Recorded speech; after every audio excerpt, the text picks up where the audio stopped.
Hello বন্ধুরা, আমার সালাম নিন। আসসালামু আলাইকুম। আশা করি আপনারা সবাই ভালো আছেন ইনশাল্লাহ, এবং আমার প্রত্যাশাও তাই। সেই সাথে আমার প্রীতি ও শুভেচ্ছা নিন। আজ এ পর্যায়ে যে বিষয়ে কথা বলবো তা হচ্ছে মৃত্যু আল্লাহর রহস্যময় জগতের অন্তর্গত।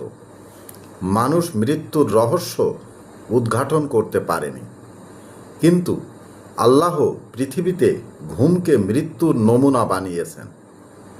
মনে রাখবেন, ঘুম মৃত্যুর অর্ধেক। এ পর্যায়ে এখানেই রাখছি। ততক্ষণ পর্যন্ত সবাই ভালো থাকুন, সুস্থ থাকুন এবং নিরাপদে থাকুন। শুভকামনা নিরন্তর সবার জন্য সবসময়। ধন্যবাদ ফেসবুক মেটা, ধন্যবাদ সকল বন্ধুসহ সবাইকে। আবার দেখা হবে অন্য কোনো ভিডিওতে। আল্লাহ হাফেজ।